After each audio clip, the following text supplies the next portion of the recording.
My name is Kat. I'm finally engaged to Doug, my boyfriend of 10 years from high school. Since we've been visiting each other's houses for a long time, we already know the families well. We're only in our late 20s, but already have the vibe of a mature couple. You're finally going to be my daughter-in-law. I've been waiting for it. I'm also happy to finally be Mistress Jones like you. Doug's mother, Stacy, was so excited once the wedding preparation started. I adored her, who was always smiling and caring, and started to call her mom over the past 10 years. By the way, where's Doug? We can't decide on the seating if he's not here. I also need to ask him about his rehearsal. I'm at her house to go over the details of our wedding. He and I had different engagements, so we were supposed to meet there. Oh, he texted me earlier that he got some urgent things to take care of. He said we could decide ourselves. He's so irresponsible. Don't mind him. She frowned at her son's nonchalance. It reminds me of the time when I was waiting for him here using his house key and you came back before him. Oh, right. That was during the summer. I remember he didn't come back for a while, so we had fun chatting away. He supposedly bumped into the friend and ended up hanging out with him at the time. His habit of canceling plans has been going on for a long time. I got used to dealing with it after 10 years. Stacy and I reminisced about the past while working on the wedding plan together. Doug kept canceling the preparation for our wedding after that. His habits seemed to get worse than before, and he was aware of it himself. I know I'm acting weird lately. Perhaps I got pre-wedding blues. I'll get over it soon, so please be patient with me. I reluctantly showed my understanding when he excused himself, but I'd actually wanted him to apologize, instead of asking me to tolerate him. Wasn't it usually the bride who had the pre-wedding blues? Besides, was he really that sensitive? Never mind. By the way, what should we do for our honeymoon? Where do you want to go? I'm not keen to go overseas. I can't speak any other language than English anyway. I prefer to go somewhere within the country, like New York City, and eat. You're so not romantic. Well then, should we go to New Orleans and have jambalaya? Still about food. We discussed our honeymoon happily. My mood wasn't yet to be fully recovered, but we were in the middle of some fun planning. It wasn't very mature to stay in the bad mood. I gave him the benefit of the doubt. His so-called pre-wedding blues didn't get any better after that, and he kept canceling our meetings. There were nights when he didn't come home, saying he was going out with friends for one last bachelor drink. I felt a lot of frustration and a little mistrust. When I complained to him, he kept telling me, "Just for a little longer, I'll be back to myself when we get married." I was skeptical. Our wedding day arrived regardless of his odd behavior. It was a clear blue sky on the morning of the ceremony, and our prospects seemed to be bright. After 10 years of dating, we finally became a married couple, watched over by old friends, relatives, and colleagues. Doug swore to me that he would love only me for the rest of his life, and I imagined a bright future ahead of us. Once the wedding was over, it was time for our honeymoon after a short break. We were going to eat till we dropped for 4 nights, 5 days in New York City. I chose clothes for the climate, made a list of souvenirs, and put sticky notes in a guidebook. My excitement grew bigger by the day. On the morning of our departure, Doug went to the bakery to buy some breakfast. I was doing the final check of my luggage and putting on some makeup. A little later, I got a call from Doug. Wondering if my order was out of stock, I picked up the phone. Hey, honey, I just got a call from the hospital. My mom was rushed to the emergency room. What? It was nothing to do with my breakfast, but an unanticipated incident. That energetic and cheerful Stacy was in trouble. The joyful melody playing in the background of Doug's voice contradicted the situation and annoyed me. I'm heading there now. I can't go on a trip. You've been looking forward to it, so you go ahead. I'm really sorry. I won't be able to take a call for a while. Wait, which hospital is she in? He hung up on me before I finished my sentences. He turned off his phone right away so that I couldn't get in touch with him after that. I was flabbergasted. It was an important milestone in our life, yet another cancellation at the last minute. Well, this time was out of his control. After all, my mother-in-law, whom I adored, was rushed to the emergency room. Her request was on the list of souvenirs. She was looking forward to the chocolates from Mary Bell. There was no way I could go on a trip by myself. I decided to rush to the hospital as soon as I got in touch with Doug again. I was restless, wandering around the house and waiting to hear from him. My phone finally rang 30 minutes later. I picked it up even before the first ring finished. Yes. Hi, Kat. Good morning. You're leaving today, right? It seems cold there, so take care and enjoy your trip. Wait, is this Mom? The code was from the one who had supposedly been rushed to the hospital. I picked up the phone without checking the caller on the screen. I was totally confused about what was happening. Did Doug have two mothers? Maybe that one I knew was an adoptive mom, and he had a birth mom?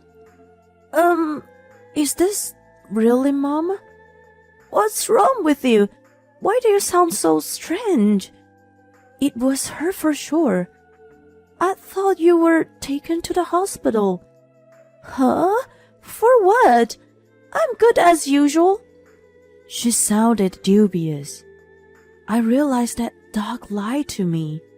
It didn't matter to him that we just got married, but why? I couldn't figure out the reason. When Stacy finished listening to my explanation, she lowered the tone of her voice. I see. I'm really sorry about my idiot son. I don't know what he's trying to do. Well, can you hold for a minute? I didn't know why, but I was bothered by something.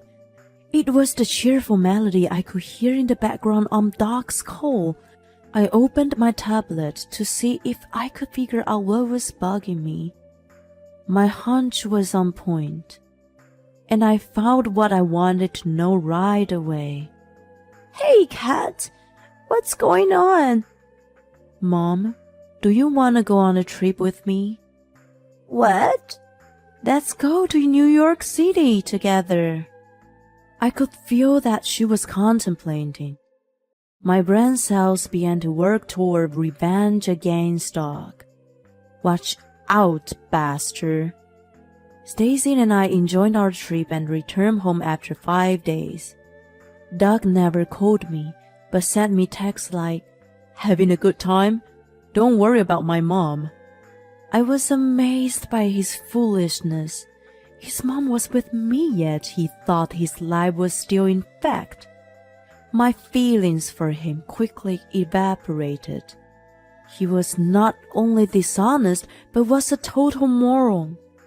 Stacy agreed with my plan to punish him severely. She and I took an earlier flight back home and waited for Doug's return. He came back a little before I was originally scheduled to be back. He was taken aback by the sight of me. Oh my God, you're already back! Yes. He brought in a sweet scent of perfume with him. He must have planned to shower before I came back. I pretended not to notice and asked him nonchalantly, "I'm sorry for leaving you behind. How did it go with you?" Oh no worries. I told you to go. Did you enjoy it? Yes, very much. I got you a souvenir. And your mom? She's out of critical condition, thankfully. That's great. I would like to visit her. It's so good. Don't make a big deal for her. It was impossible not to make a big deal out of a family member being rushed to the emergency room. I thought he was crazy. Listen, Doug, what you're saying is weird. Why? Because Stacy was very ill, wasn't she? Why can't I go and visit her then? Ugh, you're overreacting. I'm telling you to drop it. Drop it? How? You're nuts. You went on a trip regardless. That doesn't sound considerate, does it? End of the story. Then I coyly gave him the multiple choice question. Here's a quiz for you. I did go on the trip, but who on earth did I go with? 1. A friend. 2. My husband. 3. Your mom. Which is your answer? What the hell? He backed away so far that he was against the wall. As he was cornered, I showed him pictures from the trip. A picture of Stacy and I in the same pose as the Statue of Liberty. Stacy biting into a big slice of New York-style pizza. And me eating Mr. Sophie soft ice cream cone in Central Park. There were dozens of other photos. You are kidding? Of course not. She was with me. Now, here's another quiz. It wasn't your mom you've been with. So, who was it? It wasn't my mom, but my aunt. You are a freaking moron, aren't you? If you're going to lie, come up with something better. It was astounded when the bedroom door opened. I can't listen to you guys anymore. Doug, where have you gone? What the? Mom? Oh no, you aren't supposed to come out yet. Sorry, but I can't stand it anymore. Shame on you, Doug. Come over here and sit. Stacy jumped out, looking furious. She had him sit in a chair and stood beside him in rage. Where have you been the past 5 days? Where's your motive to making your aunt and me sick? He flustered, looking pale as a ghost. Explain, and don't you dare lie to me. He was like a lobster on the kitchen counter. His fate was to be cooked by his mom and me, although he didn't look so tasty. To sum up his story, which he explained in agitation, he was, indeed, cheating on me. It was a fling in the beginning. He and I had been dating since high school, so he didn't know any other women. He thought it was a shame, so he came up with the idea of playing the field in his remaining days of bachelorhood. His motive for cheating was too ridiculous that it infuriated me more. If he had just gone to a strip club, I could have turned a blind eye, but he chose adultery. And the adulteress was his co-worker, whom we had invited to our wedding. They both had such thick skin. The reason he kept canceling our pre-wedding meetings was to hang out with her. When the ceremony was done, so was the fling, he thought. He made a chance to be alone with her during the reception and told her it was over for them. However, she had fallen for me and resisted breaking up. She used threats like, I will tell everyone at work about us when you're away on a honeymoon trip. Don't go if you don't want me to do that. I'm not going to break up with you. Their discussion was tangled up until the day of our honeymoon. The reason he suddenly canceled the trip was to calm his adulteress from going out of control. But I already knew his story contradicted the truth. He didn't decide to cancel on the day, but had already decided way before. When Stacy called me, I found out his lie. When I had checked on my tablet that day was his credit card statement, which showed a record of Amtrak and hotel name. The destination was New Orleans. It was one of the potential honeymoon spots for us. The payment was made 2 weeks ago, and there was no sign of cancellation. Taking all that into that account, it meant that he originally planned to cancel his honeymoon and go to New Orleans with his adulteress. I also checked the cheerful music playing behind his rubbish call on social media. The familiar music was coming from the fountain in the Amtrak station. When he made that call to me, his trip with his adulteress had already started. How ludicrous of him. If he had planned it for so long, he should have been more methodical with his deceit. It was really pathetic. When I exposed his lie, to my surprise, he started crying. I was the one who should have been crying, and not him who created the fiasco. He had already lied when he swore at the wedding that he would only love me for the rest of his life. He lied about his mom being rushed to the emergency room, and again lied about the sudden cancellation of our honeymoon. How could I trust him after all these lies? He may have been seeing other women when he canceled our plans before this. 10 years of our relationship had completely fallen apart, and I couldn't return to it. I want a divorce. Wait a moment, honey. I'm really sorry. Let's start over. We've only been married less than a month. You've got to let this minor mistake go. A minor mistake? Don't you be the judge. He's an idiot, Kat. I apologize on his behalf. You are so insensitive to what you've actually done to her. You won't be able to regain her trust for the rest of your life. Reflect on that, you loser. She fiercely scolded him.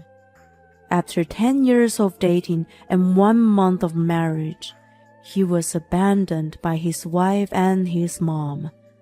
He wailed shamelessly in despair. Doug and I divorced in the end. There was not a shred of affection or love left in me after 10 years together. All I had was dismay and coldness. He resisted the divorce for a long time, but he eventually gave up and signed the papers in tears. People around me were stunned to hear about the quick end of my marriage, but when I explained the audio, they sympathized with me. I returned the gifts and money I received from them. It was easy for me to do because of the alimony from Doug. My coworker says she will set up blind dates for me soon. She tells me to forget about marriage for a while and play the field. I agree with her, and am looking forward to fun encounters. Doug, too, announced his divorce and was surprised, but he couldn't get into the detail. In his case, how could he declare that it was due to his adultery? And the adulteress was in the same office.